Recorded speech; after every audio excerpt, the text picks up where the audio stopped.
Hello there. So, currently in the middle of trying to make a video about ROM, which is a self hosted emulation library manager. However, as it's sitting on my server and I've just got a new one, it's taking quite a while to install and re download all my old containers and transfer a lot of media. So, I sat down to do the video and realized that it still had quite a way to go. So, what I thought I'd do instead is something a little bit different. So recently I saw that Russ from Retro Gamecore had showcased a grid set up by Bill from the NerdNest podcast, and I thought I'd go through and without any prior thought see what games I'd put in that grid. So let's focus on games for a change rather than just tinkering. Okay, so I've got my list here. So I'm on grids.fun. I'll leave a link to this exact list in the description below. So feel free to fill out your own version or just insult me in the comments. Especially, I've had a quick glance at some of these categories and I looked at the overrated one and about 20 different games all popped in. So it's gonna be tough to pick one, which one I think is the most overrated out of those. So I'm embracing the dislikes and the general hatred. So we'll start from the bottom right with a game everyone should play. So thinking about this, that the first one that jumps out, I think, is the original Doom from 1993, I think it was, because that was such an influential game then, and the fact that it's still widely played now, and the fact that there's a whole community around building your own levels and modding, and it's been re-released like a million different times on every different console. It's playable on I know it's a bit of a meme that it's kind of playable on people get running on like a calculator or some crazy stuff, or like a microwave. So I think everyone should play Doom at least once. It's one of my favorite games of all time. I love Doom, but I think that just to see the kind of, especially with how big not only first-person shooters, but kind of first-person games in general, and that initial kind of popular first-person experience all stems back to, I know originally things like Wolfenstein, but Doom kind of helped evolve that formula. So for game everyone should play, I'm going to pick the original Doom. So nostalgic childhood games. So for this one, again, when you read these categories, I'm trying to do it as like the first thing that comes to my head without overthinking it. So for me, the nostalgic childhood game I have, not necessarily one I played a lot of myself, but the first thing that jumps out to me is Resident Evil 2 on the PS1. So when that came out in 1998, I want to say off the top of my head, I was about 6. And I've played Resident Evil 1 or watched like older friends and older cousins play and things like that. And it terrified me. I remember being so scared of things like the spider bosses. But for Resident Evil 2, I remember spending hours watching my mum play it. And she loved that game. She loved the remake. She still, I think 2 is the best one, followed closely by 7. But I think that watching her play that game so many times, and she was able to do she unlocked like Hunk and Tofu in the bonus modes. For those of you who aren't aware, to do that, you have to speedrun it in less than so many, at 2 hours or 3 hours. You can only get so many saves. You can't die. You can't use healing items. And you get your different ranks, your S ranks, your A ranks. To unlock these bonus characters, you have to do like A rank here and B rank there, and there's like, because it's 2 discs, so you've got Leon A and Claire B and vice versa. I must have watched her speedrun that game about 10, 15 times easily, and I reckon, I don't know when the last time she played the original PS1 version was, but I reckon if she put that on, she could probably still do it. So Resident Evil 2, the original PS1 version.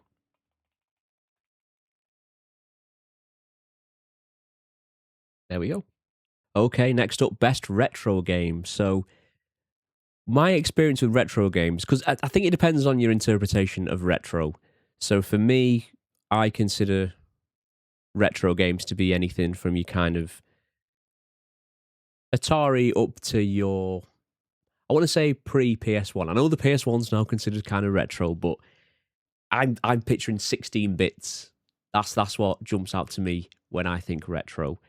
So for this one, there's two that jump out at the exact same time, and they are kind of related. They're both on the Sega Genesis or Mega Drive if you're in the UK.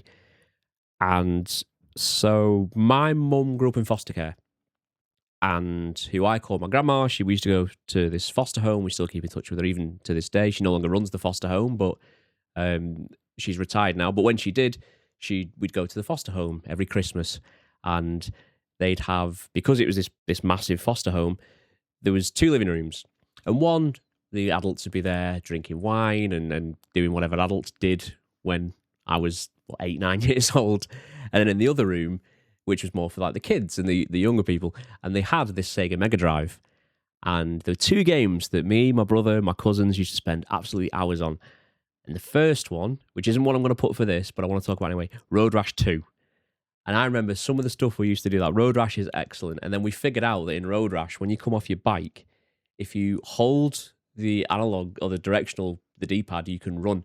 So we used to have foot races in Road Rash 2, which you can't win on foot. But we used to spend hours on that game. But the other one we spent hours on, and it's something that I still go back and play every so often.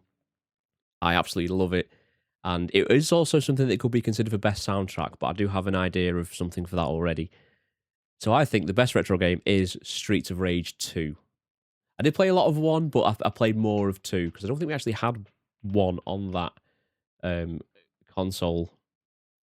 So yeah, best retro game, best retro game, Streets of Rage 2. Okay, next up, best with friends. So obviously going back to what I just said about retro games and playing those with cousins and my brother and things like that.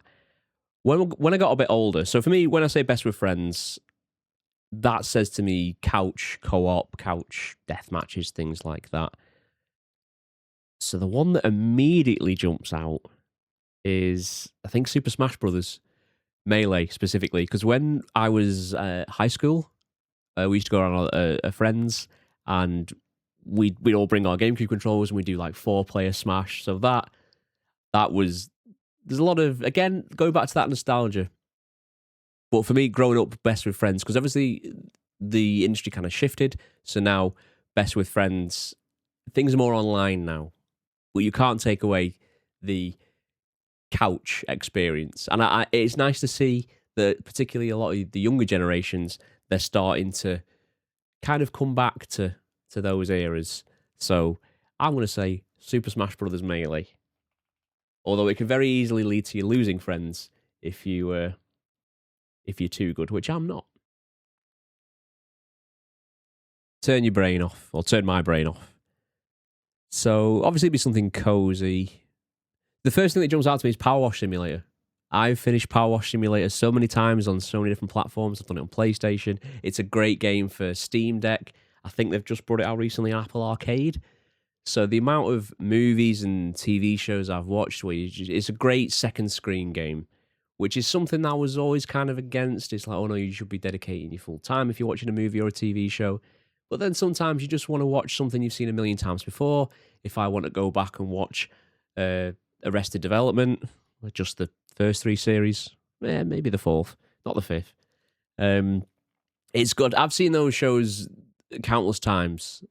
So to have something just to kind of like, if you're just relaxing and taking care of yourself, then Power Wash Simulator is the best one for that. A lot of people go for the cozy games, but I think for a lot of cozy games, they're not as turn your brain off as you might expect, especially when it comes to things like Stardew, because that game can be stressful. So for not usually my thing,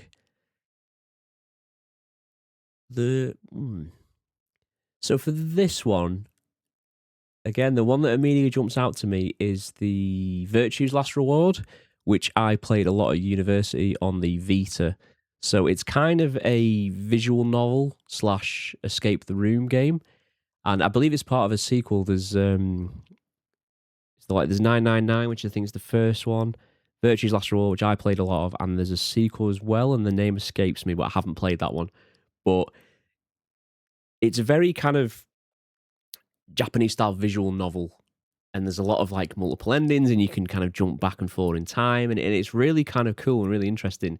And I can't think, did I get it off PlayStation Plus? I want to say I got it off PlayStation Plus, and I was kind of like, okay, we'll just have a quick blast of it. And then I ended up getting hooked, and every time I've tried to play a lot of visual novels, I know that people recommend things like Hatful Boyfriend and the Doki Doki Literature Club. They're all right. I played them, I bounced off them, they're fine, they're not just not for me. But Virtue's Last Reward, really enjoyed, so fully recommend that. I think I don't know if it's been ported to the, well, there it is. Zero Escape, Virtue's Last Reward. So I think, yeah, it's the Zero Escape series. I think it might be available on other devices, but I mainly played it on the Vita. Okay, best multiplayer. So I'm going to treat this different. So when I did the best with friends category, I was thinking co-op, whereas best multiplayer, I'm thinking more online. So I suppose it's very vague because it depends what kind of mood you're in, I suppose. So for me, I think the best multiplayer, I'm going to say Minecraft. I think I remember playing Minecraft with. I remember I first bought it when it was an alpha, and it was just a creative mode, and everyone was raving about it. And I was at college, and I was kind of bored, and I was like, "All right, I'll try it." Bought it, put an hour into it. I was like, "I have no idea what I'm doing." And then eventually, a mate said, "Oh, have you heard of Yogscast?" And I was like, "Nope." And they said, "Oh, have you watched these Yogscast playthroughs?" And it was a few updates later when obviously they'd started to kind of do more of the survival mode stuff, and I was like, so I watched a few of their videos. Are they still going? I feel like they were of an era. I don't know if they're still even going. Um, but seeing how that game progressed, and I remember when it got sold, when Notch, the original developer, sold it to Microsoft for it was like $1 billion or something.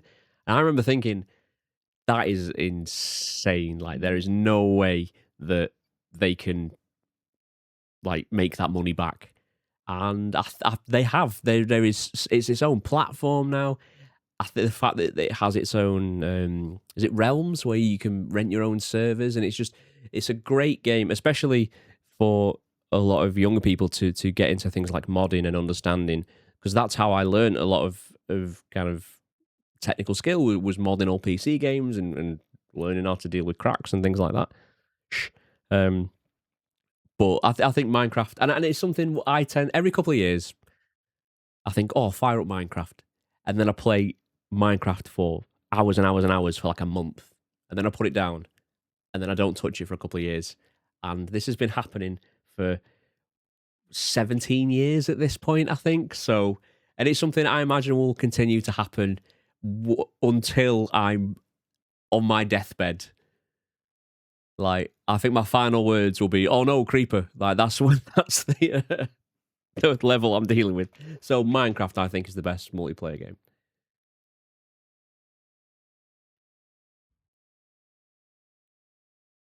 Okay, best soundtrack. Easy. Town Splitters. Town Splitters 2 specifically. Graham Norgate.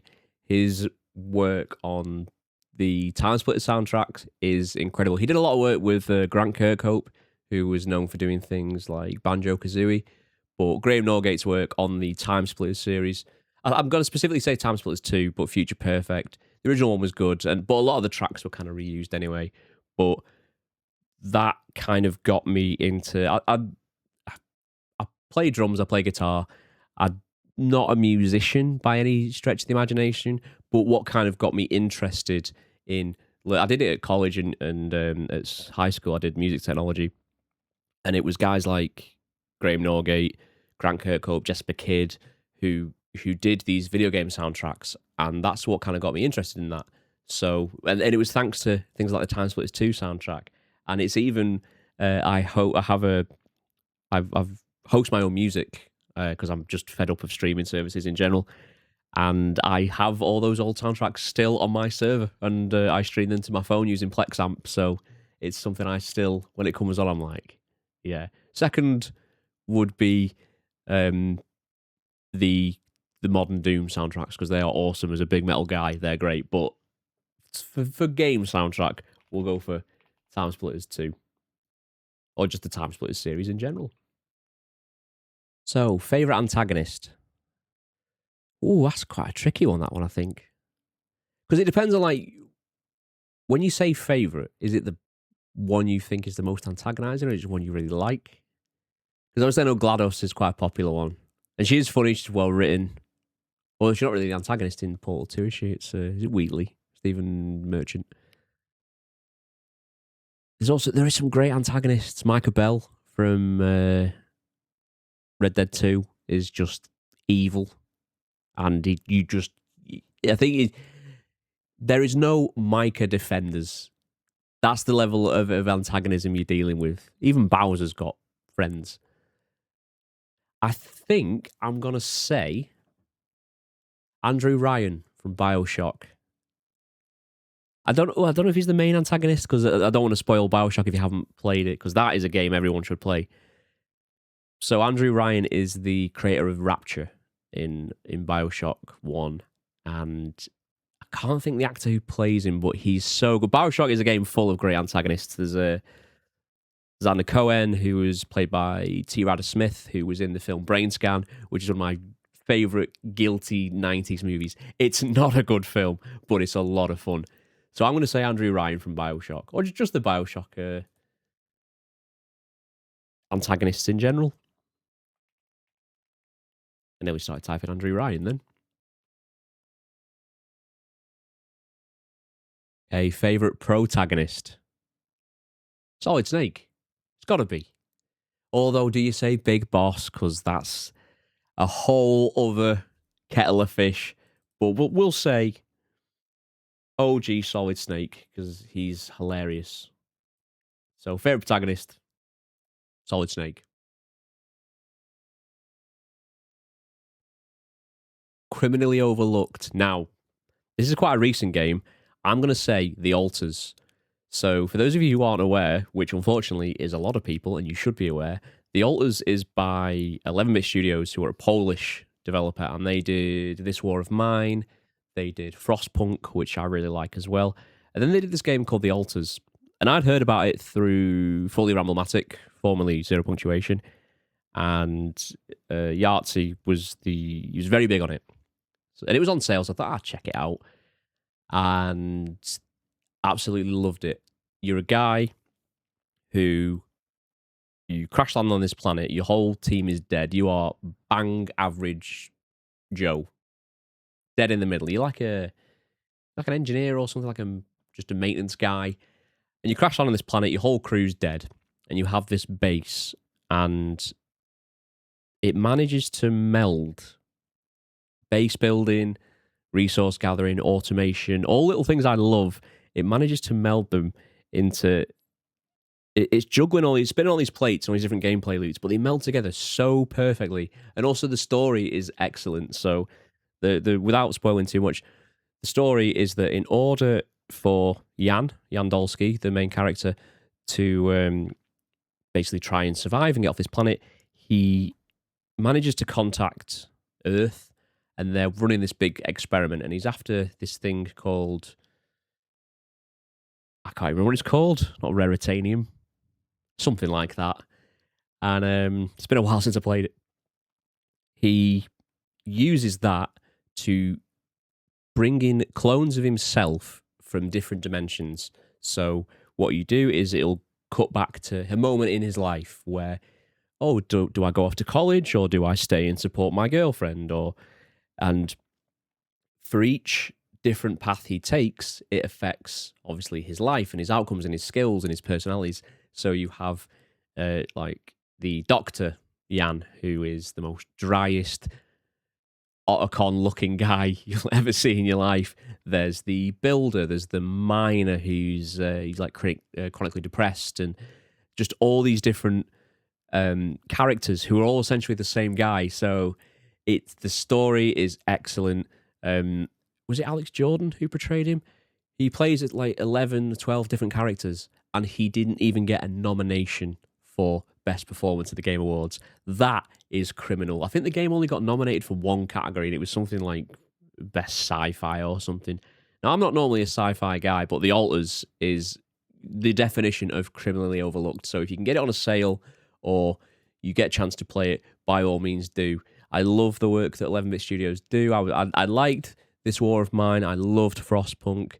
But the way they kind of evolved from base management into adding that in-depth story layer, and it works. It doesn't feel shoehorned in. That is admirable. So The Alters is criminally overlooked.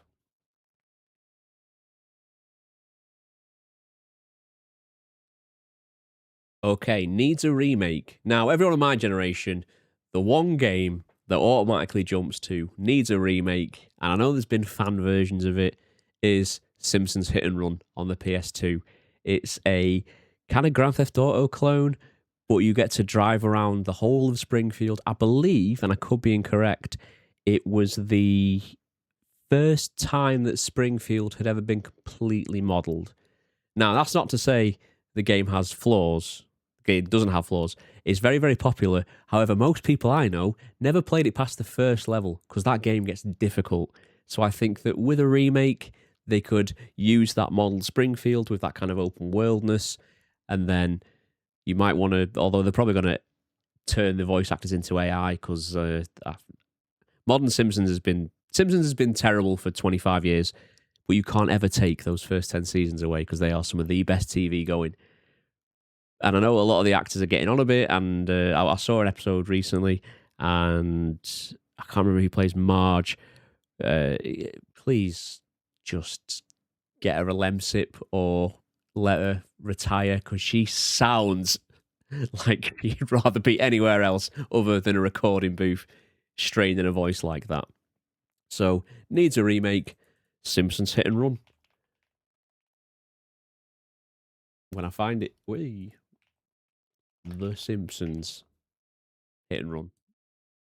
Bloody colons, said the proctologist.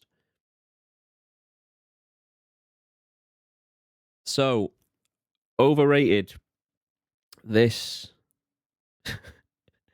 This is where I get people unsubscribing. So there's many games that jump out to me as overrated. I know which one I'm going to put as number one. And it's going to upset people, but I'll explain why. But I'll cover a few first. So the first one that jumps out to me, not the most obvious one, Hades. I think Hades is incredibly overrated. Given the amount of hype it got, I finally sat down to play on the Switch too. I'm not a massive roguelike guy, but for me, the gold standard for roguelites is The Binding of Isaac, because the nature of a roguelite being every run feels different, and with The Binding of Isaac, you have all these kind of secrets and things like that, and items can genuinely make or break a run, and then you can have all these different builds and they feel different. Whereas with Hades, I feel like it wasn't as random as it felt. Like there were very few kind of boss variants. It's like you go through the floor and it's like, oh, it's always going to be this boss, or there was like one of two variants. And then I beat Hades and I did it again. And a lot of people went on about like the acting and the story and the performances, and I'm like, yeah, they're well acted. I think the main dude, Zagreus, he just sounds bored to me. I don't know if it's because I'm also English, so I know English performances. They just sound bored. And I think people were more horny over the characters, and they were very forgiving, because a lot of them I was like, it just wasn't for me. I bounced off it. What else is overrated? There's loads of stuff that's overrated. But the main one that I think I'm gonna pick is, actually, before I say it, you know what else is overrated? Expedition 33. I've still yet to beat it. It's good, but calm down. And I feel like a lot of this is the hype led by things like the Game Awards. And I know a lot of people don't like the Game Awards. I'm in two minds about it. I think it's very corporate. It's just a one big advert. But at the same time, it does help legitimize games as an art form, as something that should be considered mainstream, essentially, because everyone you know plays games, even your parents. Okay, it might be Candy Crush, but I guarantee your mum has spent more hours on Candy Crush than you have across any game you've ever played. So you tell me she's not a gamer. So I know that Expedition 33 people absolutely loved it and they raved about it. And oh my god, the story's so heartbreaking. And without spoiling the story too much, I've not finished it. I'm about 10, 12 hours in. I like some of the combat mechanics. They are well overcomplicated though. And the fact that they kind of chop and change so often is frustrating. And you have all these you've got this new character who has this entirely different set with like sun and moon and tarot card. And I'm like, what is the turn-based RPGs I grew up playing, your Final Fantasies, that kind of thing.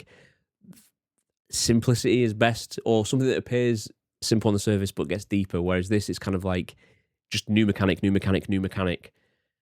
And story-wise, I think the performances were very good. I think the game looks beautiful. That very kind of like Parisian style. There's certain stuff in the story that happens, and I lost interest. So I think that's overrated. I will finish it at some point, but given the amount of hype it got, I'm in no real rush to. But the one I'm going to pick for overrated, and it's a game that I did enjoy, and I platinumed it, and I did the DLC. Elden Ring. Elden Ring is overrated. To an extent, all the Soulsborne games are overrated. It took me probably 5-6 years to get into those types of games. I bounced off Bloodborne about 3 or 4 times. I finally sat down and said, I'm going to see what people love about these games. And it clicked. I thought Bloodborne was great. So then I did Dark Souls 1, 2, and 3. And a lot of people said, 2's not very good. And I thought 2 was fine. I thought 3 was good. I think 1 still, of the Dark Souls ones, 1's still the best. I did the Demon Souls remake, which I thought was very good on PlayStation 5. And the fact that Blue Point were dissolved is one of the single stupidest decisions a company has made when you've got a wealth of talent and you don't utilize it. Then it comes to Elden Ring. And obviously, there was a lot of hype around Elden Ring because of George R.R. Martin's involvement. And I'm convinced he just can't remember even working on it. And I was never a massive like Game of Thrones fan. I only watched it years after it came out as it was finishing. And like everyone, it started great. There were some awesome moments. It ended very, very poorly. But considering how much people went on about Elden Ring, I think the open world aspect is what ruined it for me. Because those Bloodborne and Dark Souls had such intricate level design. And everything felt very nicely woven. And there was a level of kind of secrecy as well. It's like you kind of stumble on things. Whereas for Elden Ring, the open worldness was very nice, but it felt kind of almost on a smaller scale. And then you go down, I found this. And there's some stuff I really liked. There's this discoverability, or you find this cave, you go into this dungeon, that's cool. But a lot of it felt like I don't really care as much. I don't know if it's because I was burnt out because I'd done so many, but I think of them and the fact that people say like Elden Ring's the best one. No, I think Bloodborne's still the best one. And Sekiro is excellent, but I wouldn't put it in the same category as such because it's very, very different. The DLC as well, I don't know if it still is, but at the time it's like, it's the highest rated DLC on Metacritic. And it's like, well, obviously, because it has such a huge fan base, people are going to give it 10s before they finished it. I thought the DLC was quite disappointing, to be honest. I thought there was some excellent monster design and boss design. Didn't really care. So yeah, Elden Ring, overrated. Not necessarily bad, just overrated. Although I'm curious to see what, I think, is it Alex Garland's doing a film? So Godspeed, because the stories are deliberately impenetrable. Underrated. Actually, there's one game that jumps out to me as underrated, and at the time it got very kind of middling reviews. So I was able to pick it up really, really cheap. It's on PS3, and it's something I still play on PC now, and that's Brutal Legend by Double Fine, starring Jack Black and a ton of metal icons. But the reason it kind of got middling reviews is it was advertised as a kind of God of War hack and slash type where you're a roadie who you're in an accident and you get transported back to the world of metal. And if you're into like classic metal, like your 70s and 80s metal, it is an absolute love letter to those eras. Your Judas Priest, your Aussies, rest in peace, Motorhead, all that. It's great. Unfortunately, as the game goes on, it becomes more RTS. So you kind of have these big battles against. It's actually Rob Halford from Judas Priest as the main villain, who gives one of the greatest video game voice acting performances for a non-actor I've ever heard. He is awesome. Bear in mind, there's guys like Ozzy and Lemmy in it who are just themselves, and it's fine, they're having fun. But Rob Halford knocks it out of the park. So kudos to Rob for that. But it becomes kind of an RTS, and you have these kind of battles. And as someone who likes RTS games, like I one of my favorite games of all time is Rise of Nations, and I love city building and things like that. A lot of people bounced off it. I liked that element. I also liked the risk because I've always been a fan of Double Fine. They do like to kind of meld genres together. Another underrated game actually is a game they did called Stacking. So the team at Double Fine, they do this thing. I don't know if they still do it. They call it the Amnesia Fortnight. And basically what they do is they break off into smaller teams and they kind of pitch smaller game ideas. And there was one back in the Xbox 360 arcade days. They had a couple. There was it Massive Chalice was one of theirs, which I never played much of. It had a game called Stacking about Russian dolls. It's like a puzzle game like Russian dolls, and that's really cool. I think it's on Game Pass, so check that out. But Brutal Legend is one of the most underrated games I've ever played. And I still play it to this day, and I wish more people would give it a chance, especially if you're a fan of classic rock and metal, because it's such a love letter. So I'm going to say underrated, Brutal Legend. Oh, it's got an umlaut in it, so it's not going to... There it is.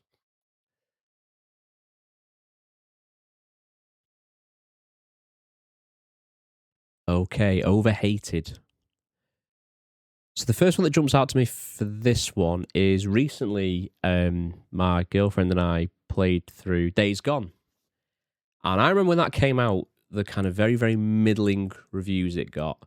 Now, the version we played had some patches, so I've no idea what it was like when it first came out. I know that a lot of people were like, oh, the story's boring, and it's just another one of... I think people were kind of burnt out on the Sony template, the Ubisoft template of go here, clear out area, do collectibles, just ticking off question marks on a map. And I get that.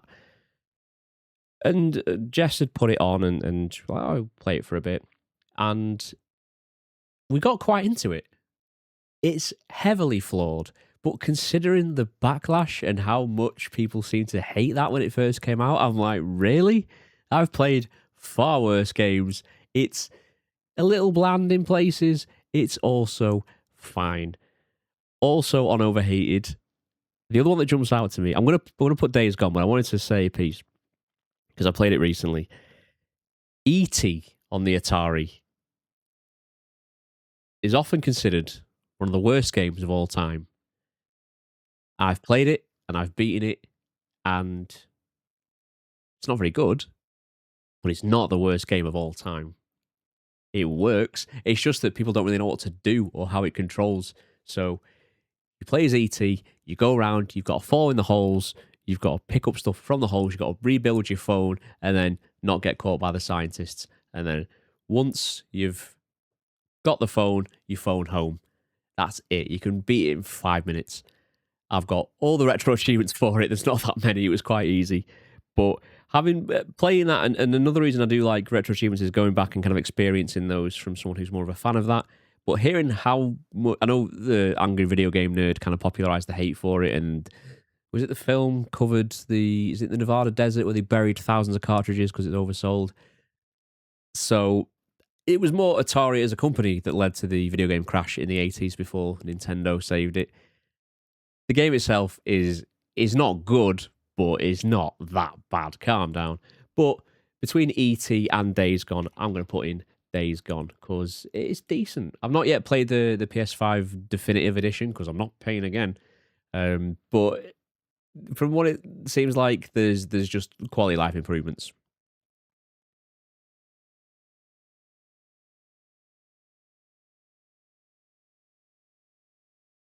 Okay, best combat. My brain hears combat and just goes to Mortal Kombat, but I'm assuming like combat in games. I do like God of War. I think that's very kind of slick.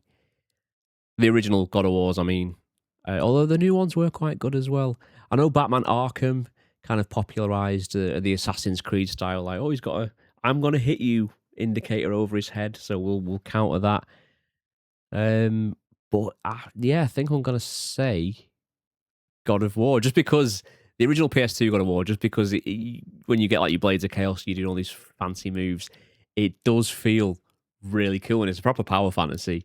So I'm gonna say the PS2 God of War, which is that one. The new one's good as well, but it requires more thought. Biggest personal impact: Metal Gear Solid. The original PS1 Metal Gear Solid, as well as favorite protagonist. When I first looked at this list, I thought I don't want to do repeats, but we'll see how we get on. But that game, and I know not just for me, but I think for people of my generation, we had a demo of Metal Gear Solid 1. It's just the first bit. You go through the early bit of Shadow Moses, you get to the prison cell, and then the demo ended.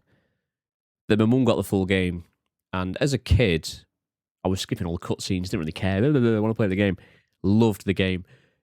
Things like the Psycho Mantis boss fight is one of the greatest boss fights, if not the greatest boss fight of all time, purely because of how it evolved the medium.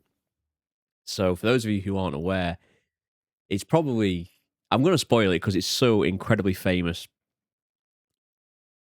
The way to defeat Psycho Mantis is he can read your mind. So, you have to plug your controller into slot 2. When I was 7, 8 years old, that blew my mind. And also, if you've got other Konami games like Castlevania, he'll read your memory card and reference what's on that. If you've got a DualShock, he tells you he'll move your controller with the power of his mind, and you put the controller on the floor and he vibrates it, it moves. All incredibly gimmicky stuff, but absolutely groundbreaking. And again, for a story that kind of showed that games could be more than just like little puzzles or shooting things, to have this deep movie quality story. There's a reason Hideo Kojima is an auteur, and he is someone who I'm a Death Stranding defender, a death fender, and at TM. I love his output. I don't necessarily enjoy a lot of things he does. I know a lot of people didn't like the story of Death Stranding. I think it had potential. A lot of people go on about things like, oh, Princess Beach and the silliness of it. And I'm like, it's one line in a 30, 40-hour game. Who cares? It's not great, but there's a sense of humour to them. There's influences there. I know that they want to do a movie of Metal Gear Solid. You don't need to. The game is a movie, an interactive movie that has some of the most cinematic performances. Obviously, David Hayter's great. Cam Clark, who was Liquid Snake. Anyone else involved was excellent. So, biggest personal impact, and I imagine probably the biggest impact to the industry, Metal Gear Solid. Okay, the last three. Favorite art style. So, again, the first thing that comes to mind is Ghost of Tsushima / Ghost of Yote, because art style in games, obviously, art is in the eye of the beholder, and that's the beautiful thing about art.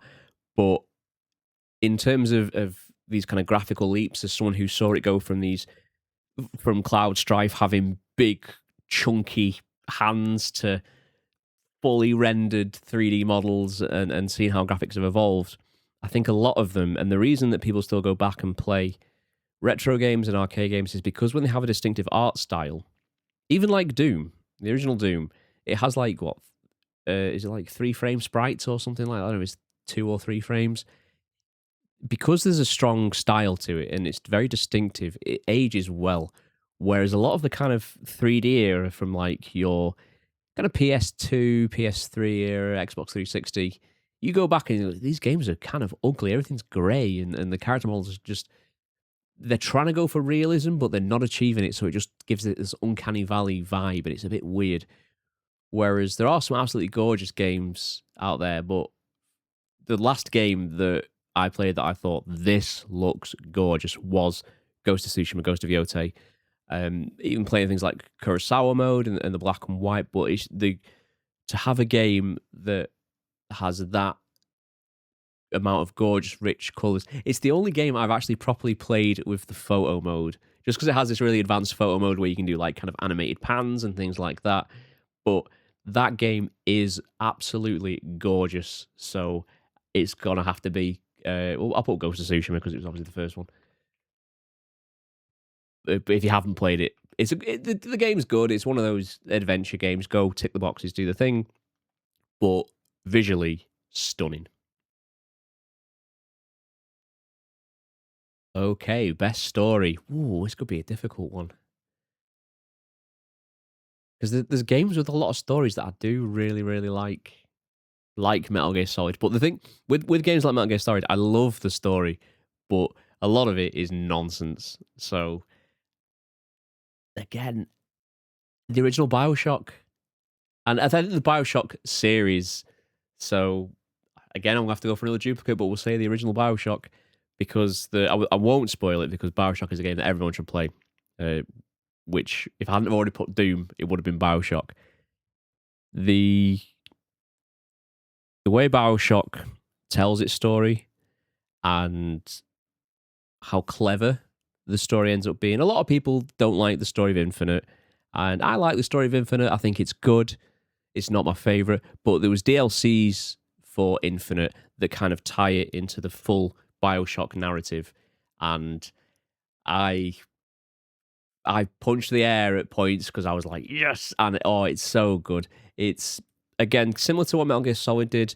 To kind of there is a source level, there's like a ground level story, but there's a lot of kind of deeper commentary on free will and things like that. Um, and there's obviously there is kind of a take and a look of the writings of Ayn Rand, which I've never really read. Atlas Shrugged, but from what I've seen of it and the small excerpts I have read, I'm like, this is nonsense. So to see a kind of take on literature as well gives it helps expand the medium and it gives it that kind of deeper impact. So I'm going to say again the original Bioshock favorite game. So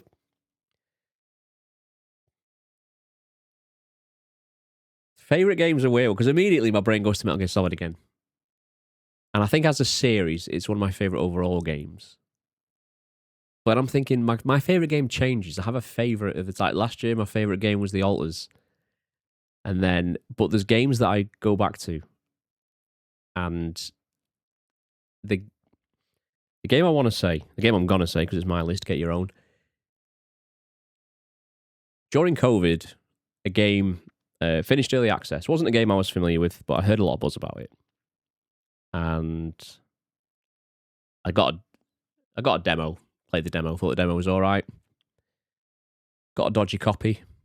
Thought I was like, you know what? How much actually is the game? Well, to Steam at the time, like 20 quid, 25 quid. So I bought it. I have since put nearly 2,000 hours into that game. I've also bought it on Switch and then the Switch 2 update. If you're not, if you haven't already guessed what game that is, it is Factorio. Now, Factorio is a factory simulation and automation game. So you crash land on an alien spaceship and you go through, your kind of initial Minecraft style. You do this to do this, and you have this really awesome cyclical gameplay loop where you build and you build and you build.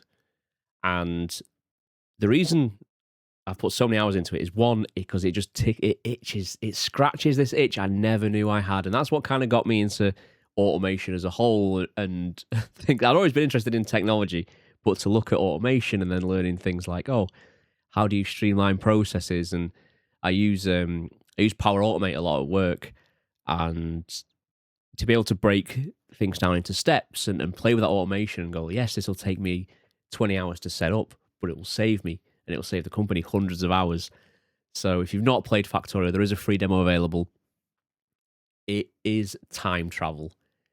Or just pop it on for an hour and then it's 4 a.m.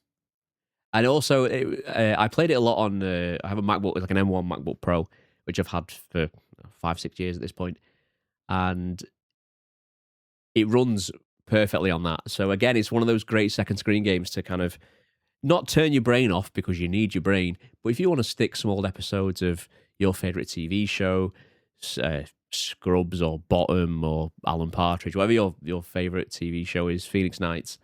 This is all my favorite TV shows I'm listing now.